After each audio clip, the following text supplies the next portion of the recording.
Hello students. So students, as you know that we are completing chapter number 13, limits and derivatives. Okay.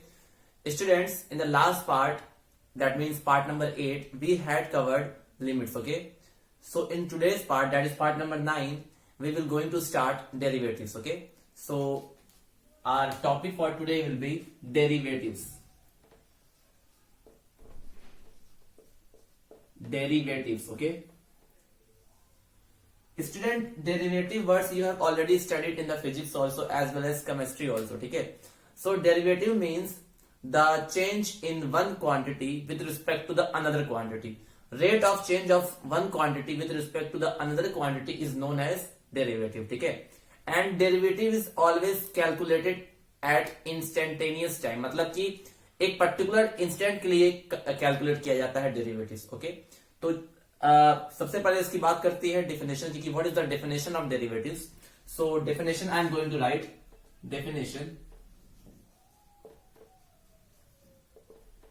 definition. So I will write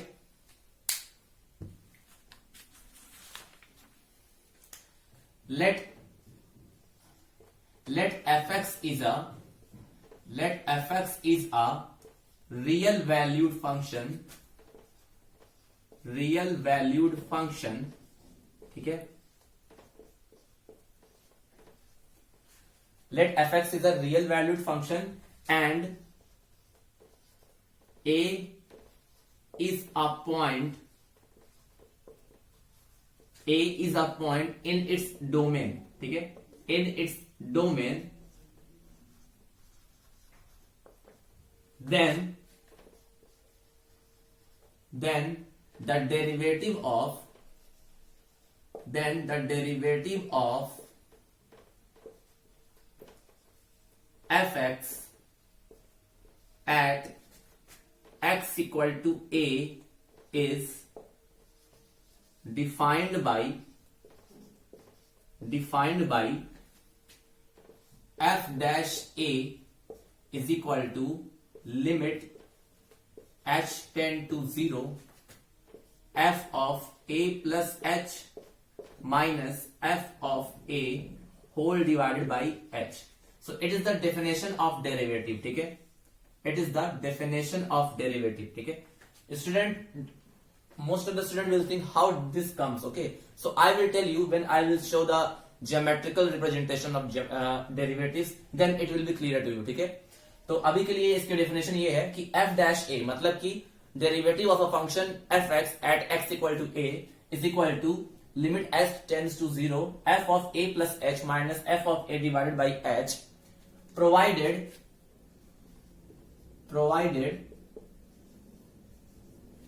limit exist.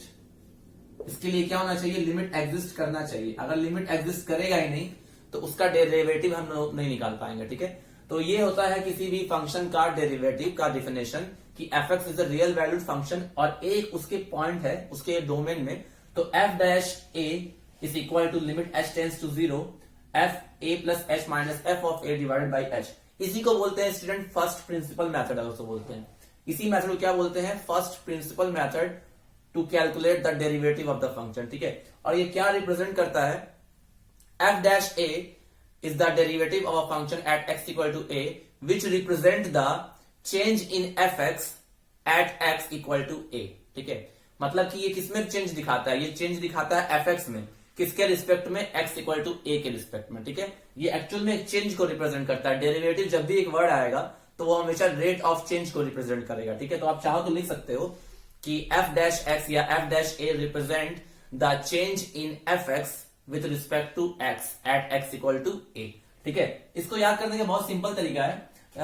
यहाँ पे x equal to a हम लोग लिए हैं ना, तो x कोई point है, x इक्वल टू a कोई पॉइंट है उसके डोमेन में. ठीक है. और ये पॉइंट कुछ भी हो सकता है, हमको बस ऐसा पॉइंट लेना होता है कि जो उसके डोमेन में रहे.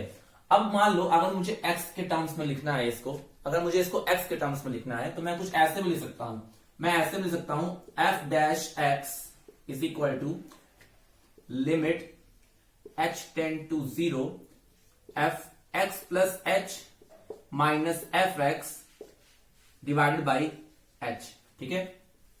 ये मैं रिप्रेजेंट कर सकता हूं इसको इस तरह से. इसको हम लोग ऐसे भी लिख सकते हैं। तो इसका मतलब क्या हुआ, derivative of f x at x, derivative of f x at x, f dash x is represent the derivative of a function f x. ठीक है, तो इसका मतलब ये हुआ कि derivative of f x at x, यहां पे क्या है, at x equal to a. तो बस हमने किया क्या है, ये दोनों एक्सप्रेशन बिल्कुल सिमिलर है, बस हमने क्या किया है, पहले वाले एक्सप्रेशन में हमने एक वैल्यू डिफाइन कर दी है, that is x equal to a. तो मतलब कि जहां जहां एक्स था वहां वहां क्या पुट कर दिया है, ए। ठीक है, बाकी ये दोनों चीज सेम ही है स्टूडेंट। ठीक है, और इसी मेथड को बोलते हैं first principle method to find the derivatives of the function. ठीक है, तो ये बहुत सिंपल चीज है। इसका मतलब ये हुआ derivative of a function f x at x equal to a, and इसका मतलब क्या हुआ, derivative of a function f x at x, at x, क्योंकि यहां पे एक्स के टर्म्स में लिखा गया है तो लिखेंगे एट एक्स। ये दोनों आपको पता होना चाहिए कि ये होता क्या है। इसी को बोलते हैं first principle method, first principle method. ठीक है, ठीक है, अब क्वेश्चन में ऐसे ही आता है कि use the first principle method to find the derivative of the function. ठीक है, ये जो x यहां लिखा है, ये x किसी भी पॉइंट के लिए लिखा है, उसके डोमेन में किसी भी पॉइंट के लिए लिखा है, और यहां पे जो a है वो x की कोई पर्टिकुलर वैल्यू के लिए है। ठीक है, तो ये दोनों चीजें सेम है। जब आप x equal to a put कर दोगे तो आपको पर्टिकुलर पॉइंट के लिए डेरिवेटिव मिल जाएगा, और जब आप x के टर्म में लिखोगे तो आपको एक जनरल डेरिवेटिव मिल जाएगा। ठीक है, जनरल। अब ये x कुछ भी हो सकता है, x एक वैल्यू है जो कि इसके डोमेन में लाई करती है। ठीक है, अगर कोई फंक्शन एफ एक्स है तो उसका डोमेन क्या होगा, एक्स ही तो होगा। तो एक्स एक वैल्यू है और वो वैल्यू कुछ भी हो सकती है, तो ये एक तरह का जनरल टर्म, ये जनरल डेरिवेटिव को रिप्रेजेंट करता है, और ये रिप्रेजेंट करता है एट पर्टिकुलर इंस्टेंट पे। जैसे कि x इक्वल टू ए है ना, तो x की वैल्यू जब इतनी होगी तब उसका डेरिवेटिव कितना होगा, वो ये रिप्रेजेंट करता है। बाकी दोनों चीज सेम है, यहाँ पे वैल्यू को फिक्स कर दिया गया है और यहाँ पे जनरलाइज कर दिया गया है, जबकि दोनों मेथड ही सेम है, दोनों एक ही तरह के हैं। देख लो, बस यहाँ पे x equal to a put कर दोगे तो आपको किसी पर्टिकुलर पॉइंट के लिए एफ एक्स का डेरिवेटिव मिल जाएगा। ठीक है, और ये तभी होगा जब लिमिट एग्जिस्ट करेगी। ठीक है, इन दोनों केस के लिए क्या जरूरी है, इन दोनों केस के लिए जरूरी ये है कि लिमिट हमारी क्या करे, एग्जिस्ट करे। ठीक है, तो आपको दोनों याद होना चाहिए, दोनों सेम ही है बेटा।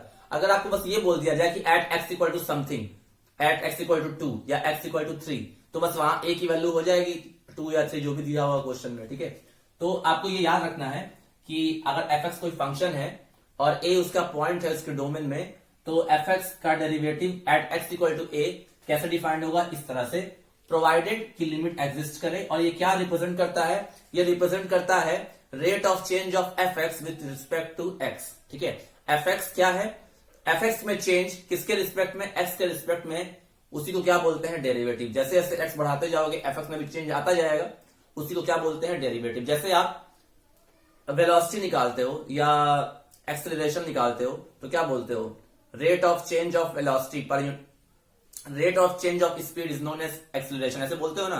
तो उसी को, वही चीज है डेरिवेटिव, लिखते हो ना d v upon d t is equal to a, तो वो भी एक तरह क्या है, डेरिवेटिव ही है। ठीक है, तो ये हमारा हुआ सिंपल सा डेफिनेशन ऑफ डेरिवेटिव। ठीक है, अब इसका मैं आपको ज्योमेट्रिकल रिप्रेजेंटेशन भी बताऊंगा जिससे आपको चीजें क्लियर होगी स्टूडेंट। ठीक है, इसका मैं आपको ज्योमेट्रिकल रिप्रेजेंटेशन बताऊंगा। उसके पहले एक क्वेश्चन डिस्कस कर लेते हैं इस पर। ठीक है, उसके पहले एक क्वेश्चन डिस्कस कर लेते हैं कि कैसे इसको सॉल्व किया जाता है। ठीक है, इसका अगर कोई पूछे कि इसका मीनिंग क्या है, तो मीनिंग ये बोलोगे कि rate of change of f x with respect to x, rate of change of f x with respect to x at x equal to a, यहां इसको बोलोगे। और इसको क्या बोलोगे, rate of change of f x with respect to x. ठीक है, ये डेरिवेटिव है एफ एक्स का एट एक्स, और ये डेरिवेटिव है एफ एक्स का at x equal to a. बाकी दोनों चीजें सेम ही, आप इमेजिन कर सकते हो, बस यहाँ पे एक्स के टर्म्स में है, ये जनरलाइज टर्म है, और ये पर्टिकुलर वैल्यूज के लिए है। ठीक है, अब देखो इसी का मैं यूज करके एक क्वेश्चन सॉल्व करता हूं। ठीक है, सो अब एक मैं इसको इरेज कर देता हूं ताकि आपको चीजें समझ में आए। एक क्वेश्चन के थ्रू मैं आपको इसको एक्सप्लेन करना चाहता हूं कि कैसे इसको एक्सप्लेन किया जाएगा। ठीक है, जो सेकंड वाला मैंने लिखा है उसी को बोलते हैं फर्स्ट प्रिंसिपल मेथड। ठीक है, क्वेश्चन में ऐसे आता है कि find the derivative of sine x by using the first principle method. तो आप ये अप्लाई करोगे तो आपको आंसर मिल जाएगा। Now see, suppose I have written one question in front of you, that is जैसे find the derivative, find the derivative at x equal to a, at x equal to a of the function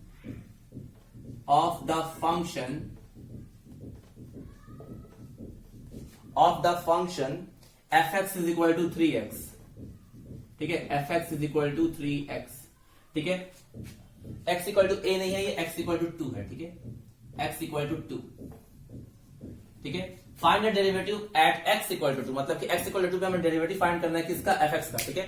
तो यानी कि fx दिया हुआ है question में, fx दिया हुआ है, क्या दिया हुआ है स्टूडेंट, fx दिया हुआ है 3x, ठीक है। तो मुझे x इक्वल टू 2 पे निकालना है, यानी कि अगर मैं पहले मुझे क्या निकालना होगा, f ऑफ a, ठीक है, f ऑफ a, यहां पे a कितना है स्टूडेंट, x इक्वल टू 2 है ना, और जो हमने पढ़ा यानी कि a की वैल्यू कितनी है 2, ठीक है, x इक्वल टू 2 यानी कि a की वैल्यू 2, जैसे हमने पढ़ा था x इक्वल टू a, तो यहाँ पे a कितना है 2, तो पहले हम लोग f ऑफ a निकाल लेते हैं। So f of 2 is equal to 3 into 2, ये होगा, और हम लोग फिर से निकालते हैं f ऑफ 2 प्लस h, ये हो जाएगा 3 इंटू 2 प्लस h, होगा कि नहीं, जहां जहां x था वहां वहां हमने 2 और 2 प्लस h पुट कर दिया। तो डेरिवेटिव कैसे लिखते हैं, डेरिवेटिव कैसे लिखेंगे स्टूडेंट, डेरिवेटिव लिखेंगे हम लोग f डैश 2, मतलब कि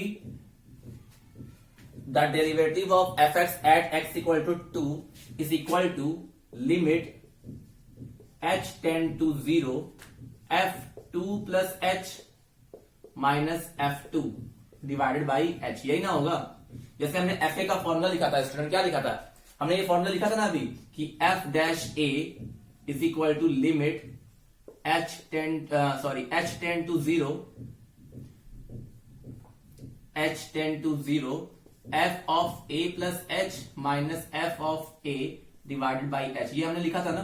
तो वही चीज अप्लाई किया है हमने, x इक्वल टू 2 पे फाइंड करना है, यानी कि हमारा a क्या है 2, क्योंकि यहाँ पर्टिकुलर वैल्यू दे दिया है इसलिए fa वाला फॉर्मूला यूज करेंगे।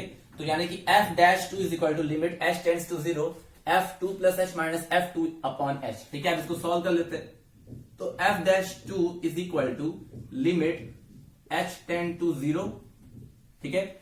अच्छा 2 प्लस h की वैल्यू कितनी है, 2 प्लस h की वैल्यू है 3, 2 प्लस h माइनस f2 की वैल्यू कितनी है 3 इंटू 2, ठीक है, डिवाइडेड बाई h।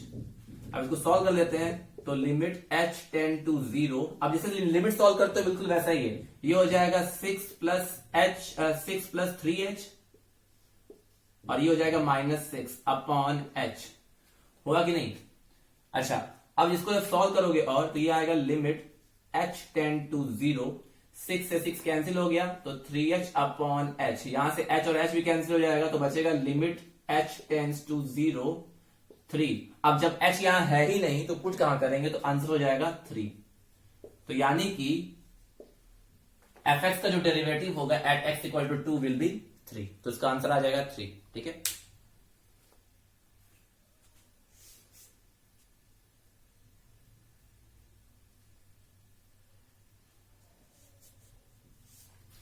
जब कोई पर्टिकुलर पॉइंट दिया होता है तो हम लोग क्या करते हैं, हम लोग कैलकुलेट करते हैं किससे, हम लोग f डैश a वाला फॉर्मूला यूज करते हैं, और जब x के टर्म्स में करना होता है तो हम लोग जनरल वाला टर्म यूज करते हैं, ठीक है। आपके पास दो ही फॉर्मूला है, एक f डैश a और एक f डैश x, दोनों सेम ही है, बस अगर यहाँ a लिखा होता है उसका मतलब ये होता है कि कोई x की कोई पॉइंट फिक्स कर दिए कि इसी पॉइंट पे डेरिवेटिव बताना है, और अगर x के टर्म में ही रहेगा इसका मतलब कि उसके डोमेन में वो कोई भी पॉइंट हो सकता है, ठीक है।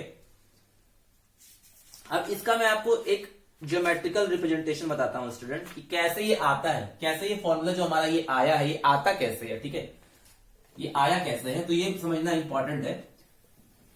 कोई भी फंक्शन स्टूडेंट डिफरेंशिएबल या उसका डेरिवेटिव तो हम लोग तभी निकाल सकते हैं जब वो फंक्शन क्या हो, कॉन्टिन्यूअस हो, और उसका जो ग्राफ हो वो स्मूथ हो, ठीक है। स्मूथ का मतलब ये है कि बहुत फ्लेक्सिबल हो उसका ग्राफ, शार्प टर्न ना हो, एब्रप्ट चेंज ना हो, ऐसा कुछ ना हो उस फंक्शन में, ठीक है।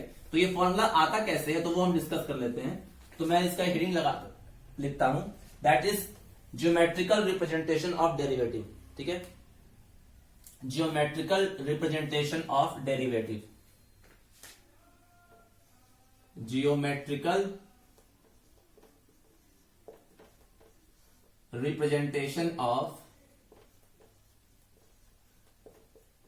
Geometrical representation of derivatives.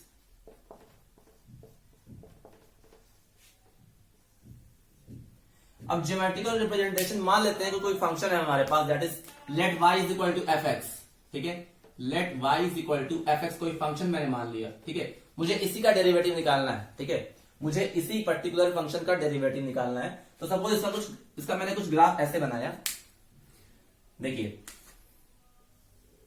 ये मान लो ये मेरा एक्स वाई एक्सिस है, एक्स डैश वाई डैश, और मेरा जो एफ एक्स है वो एक कर्व है लाइक दिस, मेरा जो एफ एक्स है वो कोई कर्व है लाइक दिस। मान लेते हैं कि हमारा ये कर्व क्या रिप्रेजेंट कर रहा है, एफ एक्स को, ठीक है, ये हमारा y इक्वल टू क्या है, एफ एक्स, सपोज ये हमारा है y equal to f x, ठीक है। अब मैं क्या करता हूं, इस फंक्शन पे इस पर एक पर्टिकुलर पॉइंट ले लेता हूं। मान लो कि मेरा कोई पॉइंट यहां पर है x इक्वल टू ए, और x इक्वल टू ए पर जो y की वैल्यू है वो fa है, क्योंकि देखो मान लो जब आप x equal to a put करोगे, मान लो आप x की वैल्यू लेते हो तो y की वैल्यू क्या मिलेगी, आप उस फंक्शन में x equal to a put करोगे, वही हमारी y की वैल्यू मिलेगी। तो मान लो यहाँ एक पॉइंट है that is x equal to a, और x इक्वल टू ए पर फंक्शन की वैल्यू क्या होगी, fa, क्योंकि देखो यहाँ पे y इक्वल टू क्या है, एफ एक्स है फंक्शन, अगर आप x इक्वल टू ए लेते हो तो y की वैल्यू क्या मिलेगी, f ऑफ a, यही तो मिलेगा। यानी कि अगर मैं कोई पॉइंट ले लू यहां पर x इक्वल टू ए, ठीक है, x इक्वल टू ए मैंने यहां पॉइंट लिया, तो इस पॉइंट के करस्पॉन्डिंग y की क्या वैल्यू मिलेगी, f ऑफ a। तो मान लेते हैं हमारा f ऑफ a कहीं यहीं पर है, ये जो पॉइंट रिप्रेजेंट कर रहा है दैट इज p, इसका जो कोऑर्डिनेट है वो क्या है, a f ऑफ a, होगा कि नहीं, ये होगा कि नहीं बताइए मुझे। अगर मैं x इक्वल टू ए लेता हूं तो x इक्वल टू ए पे y क्या वैल्यू मिली, f ऑफ a, तो यही पॉइंट जो होगा वो ये वैल्यू रिप्रेजेंट कर रहा होगा, ठीक है।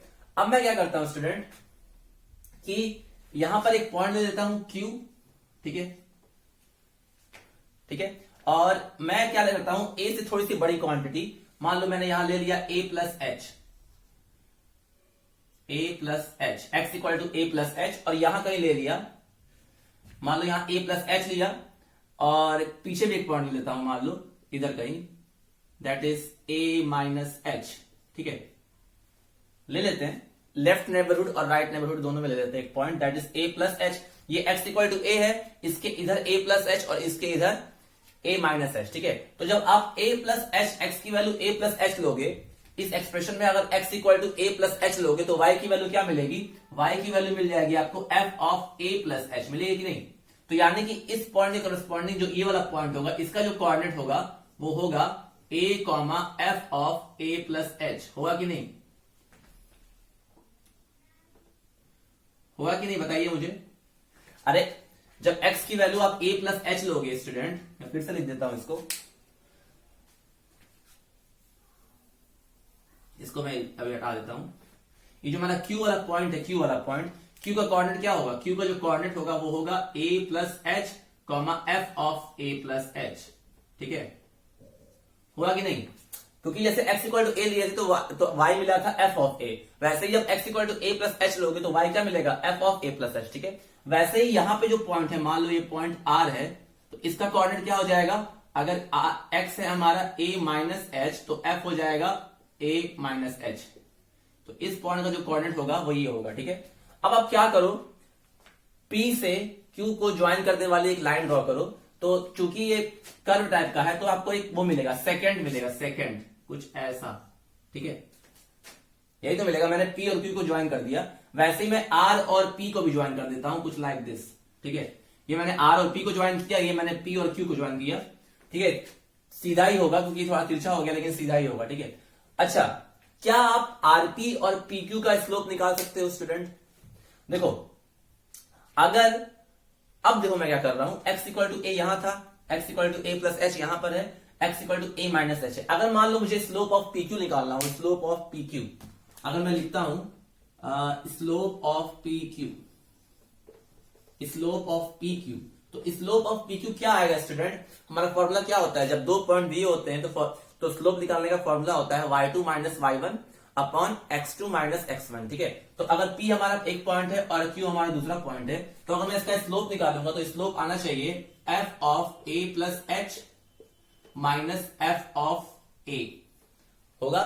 y की वैल्यू हो गई डिवाइडेड बाई x की वैल्यू क्या है, a of h minus a, होगा कि नहीं, होगा।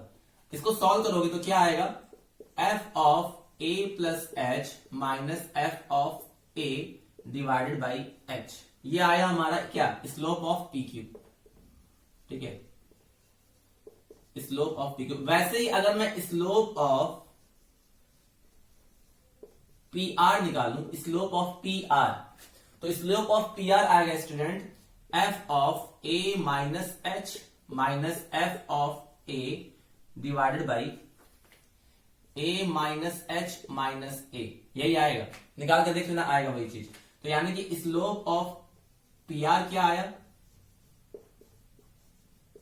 स्लोप ऑफ PR आ गया हमारा f of a minus h minus f of a divided by minus h। ये मैं फॉर्मूला डिराइव कर रहा हूं, कैसे आता है फॉर्मूला, ठीक है। अब ध्यान से देखो ये वाला पॉइंट, स्लोप PQ देखो, स्लोप ऑफ PQ देखो और स्लोप ऑफ PR देखो, ठीक है। अगर मैं यहां पर इन दोनों ही केस में मैं दोनों ही, यानी कि स्लोप ऑफ PQ हमारा P के राइट हैंड साइड से निकल रहा है और स्लोप ऑफ PR P के लेफ्ट हैंड साइड से निकल रहा है, मतलब ये कह सकते हैं, जैसे हम लोग लिमिट के केस में डिस्कस करते थे LHL और RHL, तो हम लोग डेरिवेटिव के केस में डिस्कस कर सकते हैं LHD और RHD, मतलब कि लेफ्ट हैंड डेरिवेटिव और राइट हैंड डेरिवेटिव, ठीक है। तो अगर मैं दोनों ही केस में अगर h टेंड टू 0 कर दूं, फॉर एग्जाम्पल अगर मैं h टेंड टू 0 कर दूं, तो अगर मैं h टेंड टू 0 कर दूंगा तो यानी कि ये Q वाला पॉइंट किधर अप्रोच करेगा स्टूडेंट, अगर मैं h टेंड टू 0 कर दूं, अगर मैं h की वैल्यू 0 कर दूं, तो यानी कि जो हमारा x होगा वो a प्लस h से किधर की तरफ शिफ्ट होगा, a की तरफ शिफ्ट होगा। अगर मैं h टेंड टू 0 कर दूं, मैं ऐसा एज्यूम कर लूं कि हमारा h क्या है, वो टेंडिंग टू 0 है, तो अगर h टेंडिंग टू 0 है तो राइट साइड से जब आओगे तो वो किधर अप्रोच करेगा, at x equal to a, at x equal to a approach करेगा। वैसे ही लेफ्ट हैंड साइड से भी किधर अप्रोच करेगा, at x equal to a। मतलब कि जो हमारा यहाँ पर rp और pq सेकेंड है, हमारा ये सेकेंडरी तो है, rp भी एक सेकेंड है और pq भी एक सेकेंड है। सेकेंड वो लाइन होती है जो कर्व को 2 पॉइंट पे कट करती है, तो ये pq भी एक सेकेंड है और ये rp भी एक सेकेंड है।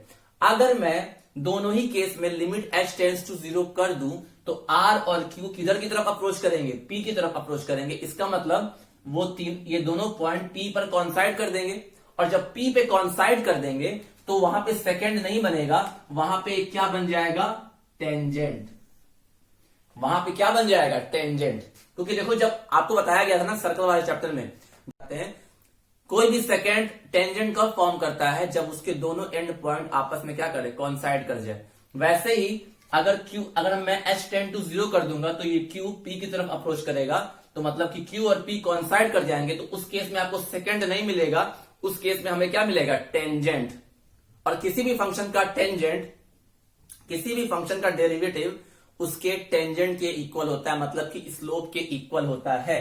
तो अगर मैं दोनों ही केस में क्या कर दूं, अगर मैं दोनों ही केस में क्या कर दूं, जैसे स्लोप ऑफ PQ है, स्लोप ऑफ PQ हमारा क्या है, स्लोप ऑफ PQ हमारा ये है। अगर मैं यहां लिमिट लगा दूं, लिमिट h टेंड टू 0 कर दूं, तो f of a plus h minus f of a divided by h, ये क्या हो जाएगा, ये हमें p पर कर देगा, p पर मतलब अप्रोच करा देगा, और p पर जैसे ही वो आ जाएगा तो वो एक टेंजेंट फॉर्म कर लेगा, और वही टेंजेंट हमारा क्या रिप्रेजेंट करेगा, एक डेरिवेटिव को रिप्रेजेंट करेगा। इसीलिए डेरिवेटिव किसी भी फंक्शन का उसके टेंजेंट के बराबर होता है, मतलब कि उसके स्लोप के बराबर होता है, ठीक है।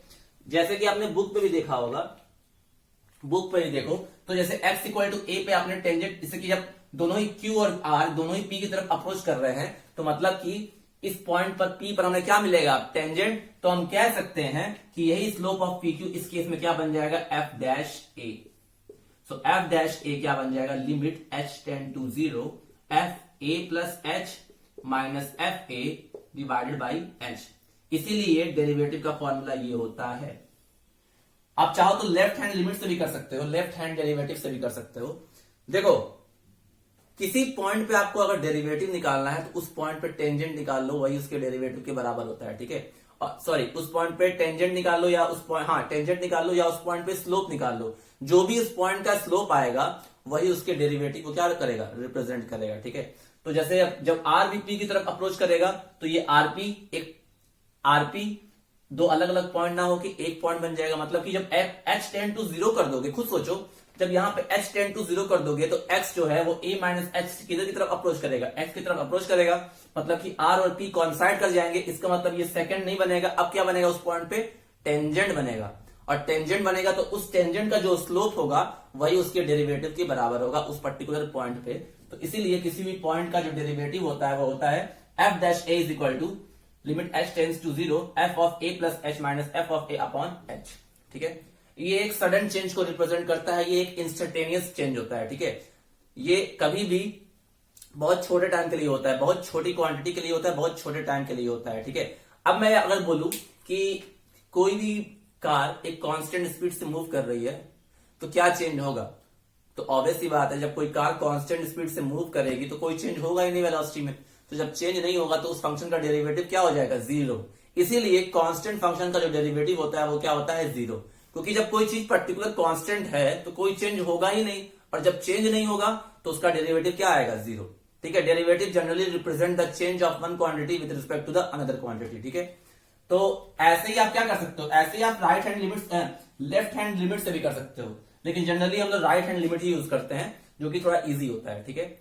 आप कोई भी फंक्शन डेरिवेटिव, जैसे आपने लिमिट के केस से पढ़ा है ना, कोई भी लिमिट कब एग्जिस्ट करती थी, जब LHL इक्वल टू RHL होता था। वैसे ही कोई भी डेरिवेटिव एग्जिस्ट तभी करेगा जब LHD will be equal to RHD, मतलब कि left hand derivative will be equal to right hand derivative, ठीक है। और ये जो ज्योमेट्रिकल रिप्रेजेंटेशन है ये यही शो करता है, क्योंकि ये शो करता है कि जब हमने अलग अलग पॉइंट लिया Q और R इस कर्व पे, तो मैंने मान लिया कि x plus H A plus H था और ये a माइनस एच था, और मैंने जैसे लिमिट लगा दिया, लिमिट मैंने ये लगा दिया कि h टेंडिंग टू 0 है, तो ये Q वाला पॉइंट राइट से किधर की तरफ अप्रोच करेगा, P की तरफ, और ये R वाला पॉइंट लेफ्ट से किधर की तरफ अप्रोच करेगा, P की तरफ। तो मतलब कि ये जो RP है जब h टेंडिंग टू 0 हो जाएगा तो वो एक सेकेंड नहीं फॉर्म करेगा, वो ये RP पे पहुंच जाएगा, और जैसे ही RP पे पहुंच जाएगा तो वहां पे क्या मिल जाएगा हमको, टेंजेंट मिल जाएगा, चाहे इस केस से चाहे इस केस से।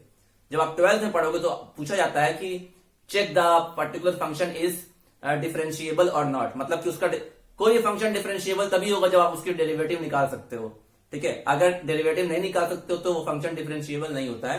तो 12th में पढ़ाया जाएगा आपको कि प्रूव करिए कि पर्टिकुलर फंक्शन डिफरेंशिएबल है। तो कैसे करते हैं, जैसे लिमिट के केस में करते थे LHL और RHL निकालते थे, वैसे ही डेरिवेटिव केस में भी करते हैं, LHD और RHD निकालते हैं। अगर दोनों ही वैल्यू सेम आती है तो कहते हैं कि at a particular point function is differentiable और फंक्शन इज डेरिवेटिव, ठीक है, उसका डेरिवेटिव पॉसिबल है। तो हम लोग यही फॉर्मूला यूज करते हैं, RHD वाला फॉर्मूला, ठीक है। आप चाहो तो ये भी यूज कर सकते हो, इससे भी आंसर आएगा, लेकिन यहाँ पे माइनस आ जाता है इसलिए ये वाला इग्नोर कर देते हैं। जब फॉर्मूले सॉल्व करते हैं हम लोग, जब हम लोग फर्स्ट प्रिंसिपल का यूज करते हैं तो हम लोग ये फॉर्मूला यूज करते हैं, ठीक है।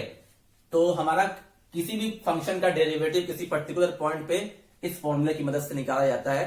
और अगर आपको जनरल फॉर्मूला निकालना है तो आप क्या लिखते हो, अगर आपको जनरल फॉर्मूला निकालना है तो आप लिखते हो f डैश x, मतलब कि फंक्शन fx का derivative f dash x is equal to limit h tend to 0 fx plus h minus fx upon h।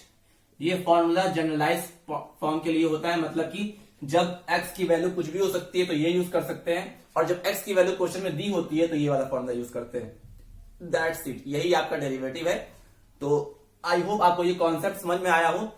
Derivative के लिए हम लोग पर्टिकुलर पॉइंट पे टेंजेंट देखते हैं कि टेंजेंट पॉसिबल है कि नहीं। अगर टेंजेंट पॉसिबल है तो मतलब कि इधर का स्लोप निकाल लेते हैं, इधर का स्लोप निकाल लेते हैं। अगर दोनों का स्लोप सेम आता है तो पक्का जब दोनों कन्वर्ज करेंगी, जब दोनों एक पर्टिकुलर पॉइंट की तरफ मूव करेंगी तो वो एक टेंजेंट ही फॉर्म करेगा, और उस पॉइंट पे जो डेरिवेटिव होगा वो उसके स्लोप के क्या हो जाएगा, बराबर। इसीलिए f डैश a जो होता है वो tan थीटा के बराबर होता है। मान लो ये पॉइंट P पर आपको डेरिवेटिव चेक करना था, तो P से एक एंगल बनाते थीटा, तो जो tan थीटा होता है वही उसका उस पॉइंट पे क्या हो जाता है, डेरिवेटिव, ठीक है। इस पॉइंट पे अगर आपको डेरिवेटिव निकालना होता एट एक्स इक्वल टू ए पर, तो जो एफ डैश ए होता वो क्या होता, टेन थीटा के बराबर हो जाता। और थीटा क्या होता, इस पर्टिकुलर टेंजेंट का एक्स एक्सिस से इंक्लिनेशन, जो हमने स्ट्रेट लाइन में पढ़ा है। जनरली हम लोग ये भी लिखते हैं कि f dash a is equal to tan theta, ये भी लिखते हैं। क्योंकि आप खुद सोचो, जब आप वो निकालते हो, मान लो डिस्टेंस या डिस्टेंस टाइम ग्राफ दिया होता है, तो आप ऐसा पॉइंट टी निकालते हो, एस वाई एक्सिस की तरफ होता है, टी एक्स एक्सिस की तरफ होता है, तो वाई अपॉन टी वही तो टेन थीटा होता है, तभी तो आपको डेरिवेटिव मिलता है। सेम चीज है, किसी पर्टिकुलर पॉइंट पे डेरिवेटिव निकालना है तो उस पर्टिकुलर पॉइंट पे स्लोप निकाल के देख लो, अगर स्लोप आ जाए तो वही इसका क्या हो जाएगा, डेरिवेटिव। ठीक है, तो बेसिकली वो तो आप 12th में पढ़ोगे, आपको ये दोनों फॉर्मूला बस याद रखना है। ठीक है, इसी को बोलते हैं ज्योमेट्रिकल रिप्रेजेंटेशन ऑफ डेरिवेटिव्स। अब इसको रिप्रेजेंट करने का बहुत सारा तरीका होता है। ठीक है, अब आप इसका रिप्रेजेंटेशन सुन लो कि किसी भी फंक्शन का डेरिवेटिव को कैसे रिप्रेजेंट करते हैं। तो रिप्रेजेंटेशन का बहुत सारा तरीका होता है, वो मैं अभी आपको बता देता हूं, फिर हम लोग क्वेश्चंस की तरफ चलेंगे।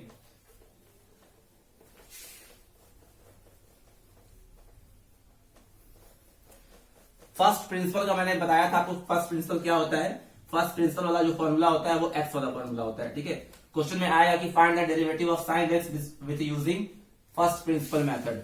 तो आपको मैंने फॉर्मूला अभी लिखा ही है, वो यूज करो, आपका आंसर आ जाएगा।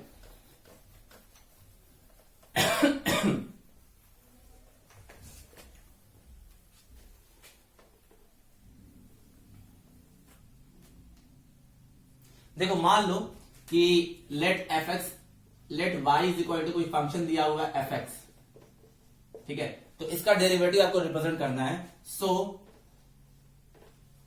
It's derivative can be represented by, it's derivative can be represented by, कैसे रिप्रेजेंट कर सकते हैं, या तो आप ऐसे लिख सकते हो dy अपॉन dx, ये भी होता है, या आप ऐसे भी लिख सकते हो D f x upon dx, ऐसे भी लिख सकते हो। ठीक है,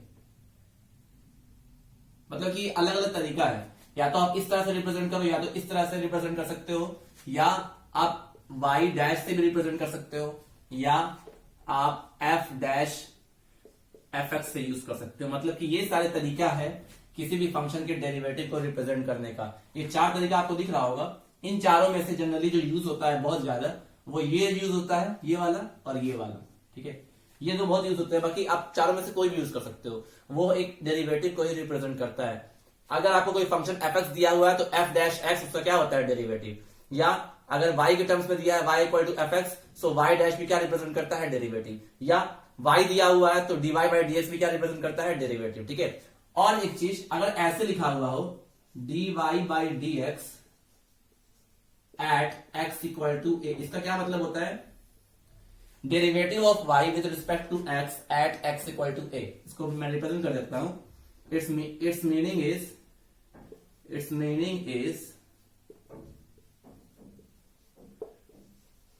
डेरिवेटिव ऑफ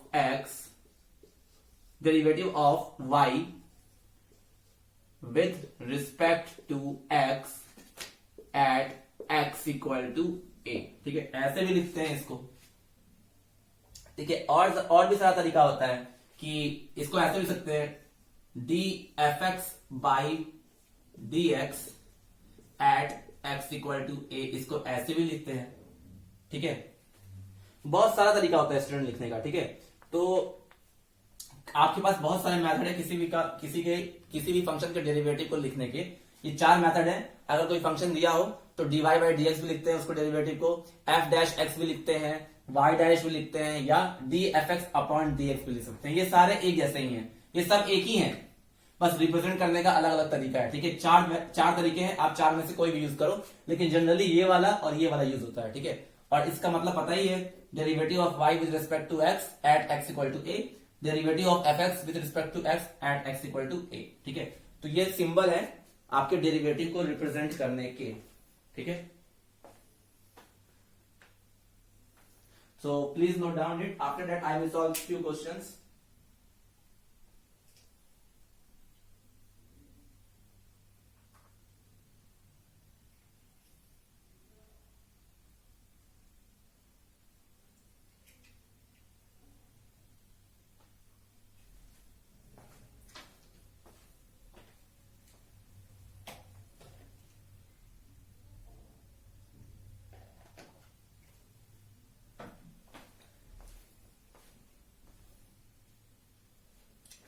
अब एक क्वेश्चन से करते हैं स्टूडेंट कि क्वेश्चन से कैसे सॉल्व करेंगे हम लोग, ठीक है। एक क्वेश्चन तो मैंने आपको करके बताया है, एक और क्वेश्चन, उसके बाद हम लोग कुछ फॉर्मूले को डिस्कस करेंगे नेक्स्ट पार्ट में। फिलहाल के लिए अभी हम लोग एक क्वेश्चन को डिस्कस करते हैं कि कैसे इसको सॉल्व किया जाए, ठीक है। देखिए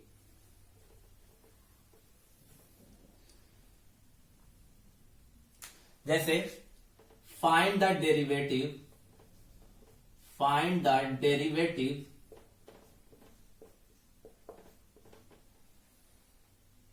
of fx is equal to x square. अब देखो यहाँ पे x इक्वल टू समथिंग नहीं दिया, किसी पर्टिकुलर पॉइंट पे निकालना है, बस इसका डेरिवेटिव निकालना है, मतलब कि हमको जनरल वाला फॉर्मूला यूज करना है। तो fx दिया है ना स्टूडेंट, तो हम लोग fx is equal to x square, तो इसके डेरिवेटिव को कैसे रिप्रेजेंट करेंगे, fx के डेरिवेटिव को f डैश x से रिप्रेजेंट करेंगे। और कौन सा फॉर्मूला यूज करेंगे, x वाला, that is limit h tend to 0 fx plus h minus fx divided by h, ठीक है। इसी को बोलते हैं फर्स्ट प्रिंसिपल मेथड, ठीक है। This is also known as first principle method, first principle method,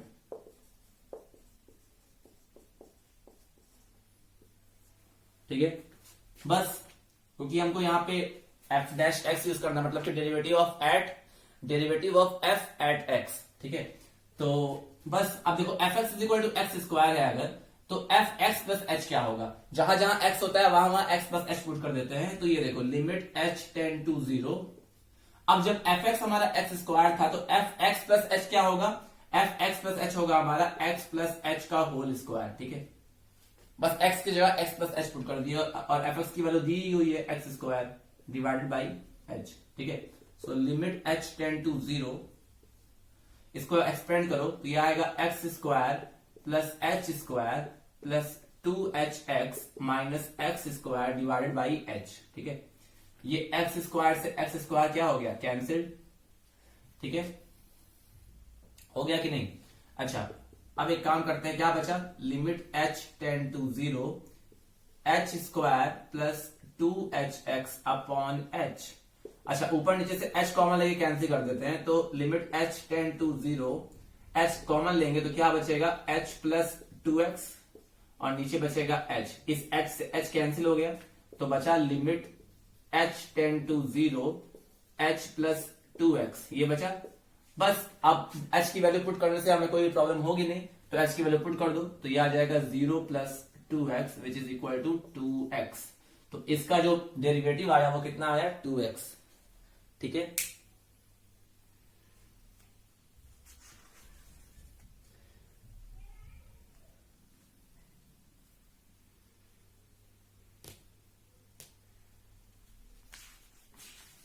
एक और क्वेश्चन डिस्कस करते हैं स्टूडेंट इसी से रिलेटेड। ये तो बहुत सिंपल, ऐसे ही सॉल्व करना है, बहुत सिंपल है, बस आपको मेथड पता होना चाहिए, फॉर्मूला पता होना चाहिए, डायरेक्टली आप अप्लाई कर दो, आंसर आ जाएगा, ठीक है।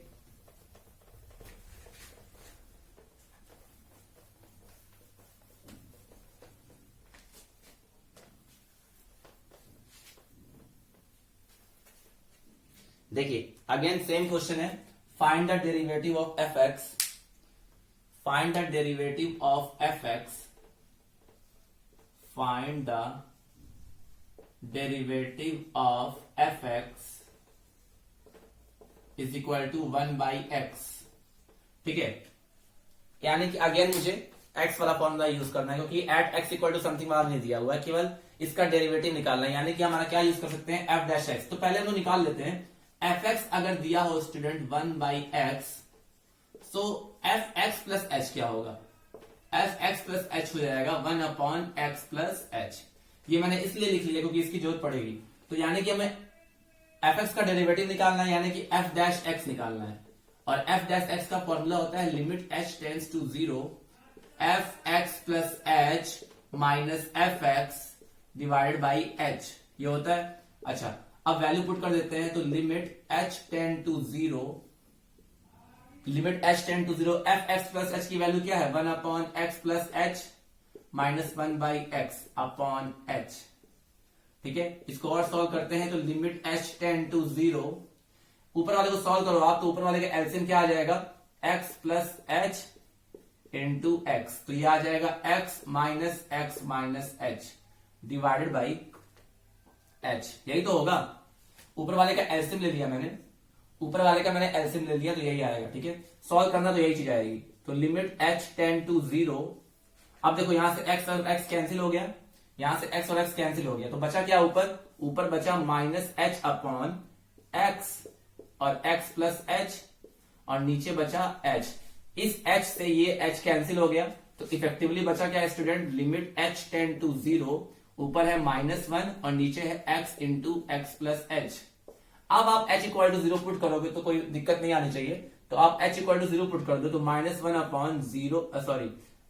अपॉन x और ये है x प्लस 0, तो क्या आ गया -1 अपॉन x इंटू एक्स, तो इसका जो आंसर होगा that is -1 upon x square. ठीक है,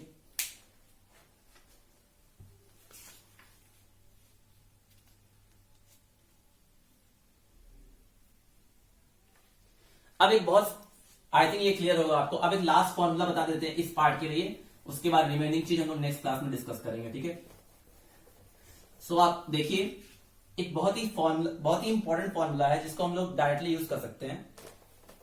ये सारे क्वेश्चन आपके बुक के ही है, if you want to see then you can go through your book. Okay, so let's discuss one formula of derivatives. Okay,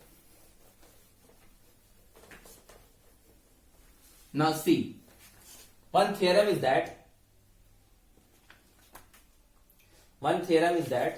बहुत ही इंपॉर्टेंट थ्योरम है, थ्योरम जिसका यूज बहुत होना है, ये आप जानते भी होंगे थ्योरम। ठीक है, अब कोई भी थ्योरम हो सकता है ये। Derivative of f x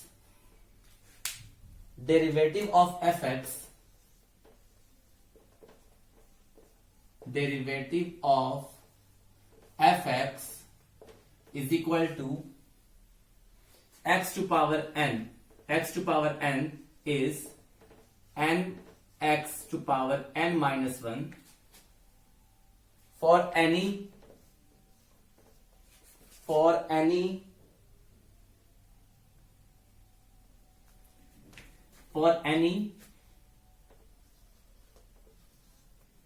n belongs to real number। ठीक है, any n belongs to real number, n जो होना चाहिए वो क्या होना चाहिए, एक रियल नंबर होना चाहिए। ठीक है, तो हमको प्रूव क्या करना है, मतलब हमें ये दिखाना है कि प्रूव क्या करना है स्टूडेंट। टू प्रूव में क्या लिखेंगे हम लोग, टू प्रूव में लिखेंगे कि f डैश एक्स, मतलब कि f x is equal to, अगर एस एन दिया हो तो इसका डेरिवेटिव क्या होता है, n into x to power n minus 1, मतलब कि हमें ये प्रूव करना है f dash x equal to n x to power n minus 1। ठीक है, ये हमको प्रूव करना है। आपको बस पता होना चाहिए कि n क्या होगा, यहाँ पे एक रियल नंबर होगा, याद रखना, यहाँ पे n वेरिएबल नहीं होगा, जो पावर n लिखा हुआ है वो that is a real number, ये हमें प्रूव करना है। तो हम लोग मेथड यूज करते हैं, हमारा मेथड क्या होना चाहिए स्टूडेंट, हम जानते हैं, वी नो दैट कि f डैश x होता क्या है एक्चुअल में, f डैश x होता है limit h tend to 0 f of x plus h minus f x divided by h, ये होता है। ठीक है, अच्छा हमारा f x दिया क्या हुआ है, हमारा f x दिया हुआ है x to power n। f x क्या है, क्वेश्चन में क्या दिया हुआ है, गिवन दैट कि f x जो है वो है x टू पावर n। तो अगर मैं इसमें f x प्लस h निकालना चाहूं तो क्या मुझे मिलेगा, मुझे मिल जाएगा x plus h to power n, मिलेगा कि नहीं। अरे अगर f x is equal to x to power n है तो f x प्लस h कितना होगा, x प्लस h का पावर n। अब यही दोनों वैल्यू को यहां हम लोग सब्स्टिट्यूट करेंगे फ्रॉम इक्वेशन नंबर 1। तो from equation number 1 f dash x is equal to limit h tend to 0, f x की वैल्यू कितनी है, ये है x plus h to power n minus x to power n divided by h। ठीक है student, ये हम लोग एज्यूम कर सकते हैं। तो आप ये चीजें फिलहाल इतना लिखिए आप लोग, ठीक है, नोट डाउन इट।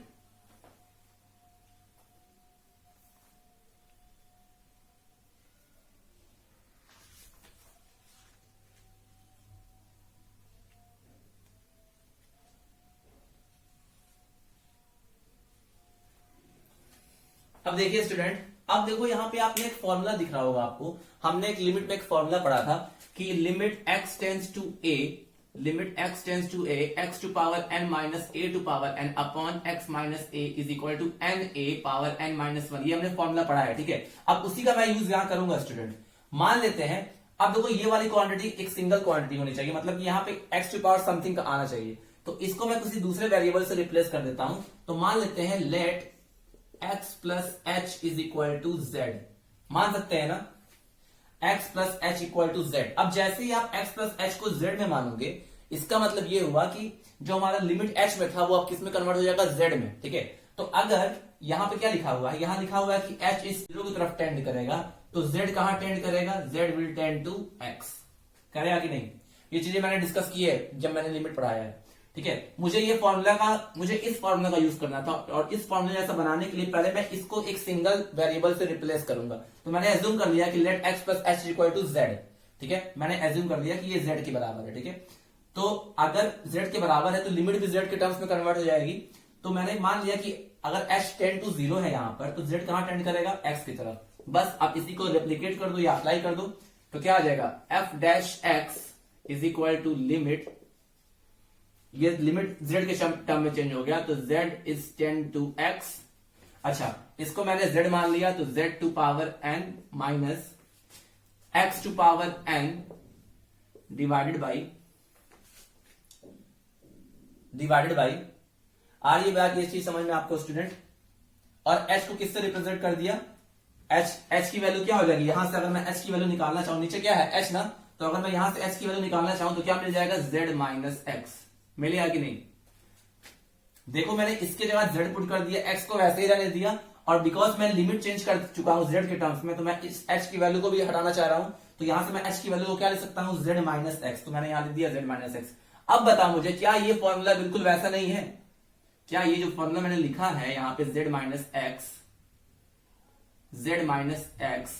ये फॉर्मूला बिल्कुल वैसा नहीं है। देखो z टेंड्स टू x है, यहाँ x टेंड्स टू a है, तो यहाँ पे x और a है, तो यहाँ पे क्या है, z और x है, तो बिल्कुल ये फॉर्मूला बिल्कुल इसी के जैसा है। तो अगर मैं अप्लाई करना चाहूं तो क्या आएगा, यहाँ से f dash x is equal to, इस फॉर्मूले का अप्लाई अगर इस फॉर्मूले की तरह करूं तो ये आ जाएगा n, उसके बाद a है यहाँ पे और यहाँ पे x है, तो n into x to power n minus 1 आगे। तो यहां मैंने लिमिट का यूज करके इसकी वैल्यू निकाल ली। अब आपको ये रिजल्ट याद रखना है स्टूडेंट, अब आपको ये रिजल्ट याद रखना है कि अगर fx is equal to x to power n हो, तो उसका जो डेरिवेटिव होता है वो क्या होता है, n into x to power n minus 1, ठीक है। ये मैंने आपको प्रूव भी करा दिया।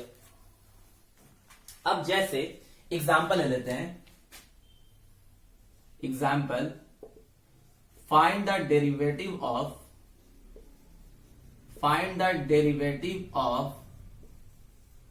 fx is equal to x to power 5, ठीक है। अब खुद देखो आप, ये जो fx is equal to x to power 5 है, ये इस फॉर्मूले की तरह है, बस n की जगह क्या आ गया है 5। तो अगर मैं इसका f डैश x निकालू, f डैश x, तो फॉर्मूला क्या कहता है, जो पावर होता है वो आगे आ जाता है और x का एक पावर कम हो जाता है, मतलब कि इसका मैं डेरिवेटिव निकालू इस फॉर्मूले के हिसाब से, तो 5 x टू पावर 5 माइनस 1, यानी कि f डैश x जो आएगा वो आएगा 5 इंटू एक्स टू पावर 4, ठीक है। बस आपको इस फॉर्मूले के लिए ध्यान क्या देना है, x to power n type का होना चाहिए, और n जो होना चाहिए वो एक रियल नंबर होना चाहिए, ठीक है, that will be a real number, ठीक है। तो बस इसका आंसर आ जाएगा 5 इंटू एक्स टू पावर 4, ठीक है। अगर स्टूडेंट आपके पास एक क्वेश्चन हो कि fx इज इक्वल टू 5, मतलब कि fx इज इक्वल टू कोई कांस्टेंट लिखा है, तो कांस्टेंट का डेरिवेटिव हमेशा क्या होता है, 0, याद रखिएगा ये चीज, ठीक है। उसको भी आप प्रूव कर सकते हो। तो ये रहा डेरिवेटिव का discussion student. I hope what ever things I taught you, मैंने लगभग डेरिवेटिव की मैक्सिमम चीजें बता दी है इसी पार्ट में। तो जितनी भी चीजें बताई हैं कि डेरिवेटिव होता क्या है, रिप्रेजेंट कैसे करते हैं, ज्योमेट्रिकल रिप्रेजेंटेशन क्या होता है, ये फॉर्मूला कैसे आता है, ये सारी चीजें आप अच्छे से डिस्कस कर लो, बहुत इजी है। अगर लिमिट पता है तो ये भी समझ में आ जाएगा, ठीक है। बाकी की सारी चीजें means algebra of derivatives and some formula based upon the derivatives that we will discuss in the next part of the video. So till then students, have a nice day, take care, thank you.